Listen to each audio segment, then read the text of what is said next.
আজকের দিনটি খুবই স্মরণীয় দিন আমাদের বাংলাদেশের জন্য, কারণ স্বাধীনতার ৫৪ বছর পরে স্বাধীনতা বিরোধী শক্তিরা ক্ষমতায় আসার অপেক্ষায়।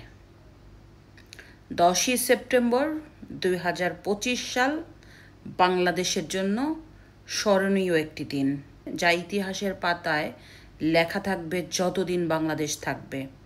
ইতিমধ্যে আপনারা সবাই জেনে গেছেন, ছাত্র শিবিরের সমর্থিত প্যানেল বিজয়ী ঘোষণা হয়েছে।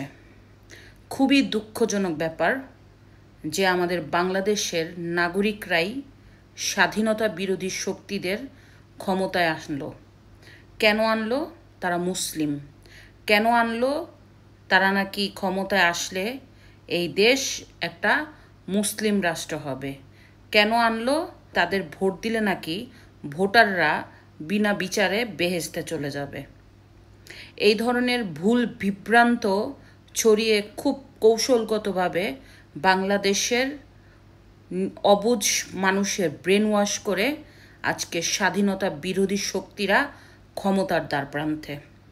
এই কথাগুলি আমি বলতেছি, জানি এই কথাগুলি বললে আমার জীবনের রিস্ক হবে, জেলে যাওয়ার সম্ভাবনা থাকবে, আমার ব্যবসা বাণিজ্য বন্ধ হয়ে যেতে পারে। বাট আমি এটা পরোয়া করি না। এর জন্যই পরোয়া করি না কারণ আমি স্বাধীনতা পক্ষের শক্তি। আমার চোখের সামনে যতদিন আমি দেখব স্বাধীনতার হরণ হচ্ছে, স্বাধীনতাকে অপমান করা হচ্ছে, ততদিন বলে যাব আমার এই কথা, এতে যাই হবার হবে। আমি শুধু আমাদের বাংলাদেশের যারা এই স্বাধীনতা বিরোধী শক্তির পক্ষ নিচ্ছেন তাদের উদ্দেশ্যে বলতে চাই যে একটু দেখেন ১৯৭১ সালে আপনার পক্ষের মুসলিম ভাই বোন আমাদের দেশের মুসলিম নারীদের ধর্ষণ করেছে। পাক হানাদার বাহিনীদের হাতে দিয়ে আসতো আমাদের দেশের মুসলিম নারীদের, যাতে পাক হানাদার বাহিনীরা সন্তুষ্ট থাকে। এই মুসলিম পাক হানাদার বাহিনীরা আমাদের দেশের নিরস্ত্র বাঙালিদের কুকুরের মতো গুলি করে মারছে। এই মুসলিম পাক হানাদার বাহিনীরা আমাদের দেশে ভাঙচুর করেছে, বুদ্ধিজীবীদের হত্যা করেছে, দেশকে মাটির সাথে মিশিয়ে দেওয়ার চেষ্টা করছে। এই যুদ্ধটা কিন্তু ধর্ম নিয়ে হয়নি। এই যুদ্ধটা ছিল শুধুমাত্র বাঙালিদের শোষণ করার যুদ্ধ। এই যুদ্ধটা ছিল বাঙালিদেরকে ছোটজাত বলার যুদ্ধ। এই যুদ্ধটা ছিল বাঙালিদের অধিকার ফিরিয়ে না দেওয়ার জন্য যুদ্ধ।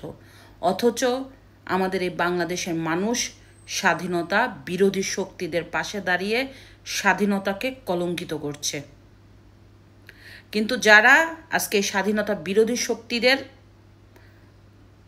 ক্ষমতায় আনার জন্য উঠে পড়ে বসেছেন, চেষ্টা করছেন এবং আনবেন, তাদের উদ্দেশ্যে বলতে চাই, দেখেন সামনে কি হয়। দেখেন আপনার শক্তিরা এই দেশটাকে কোথায় নিয়ে যায়।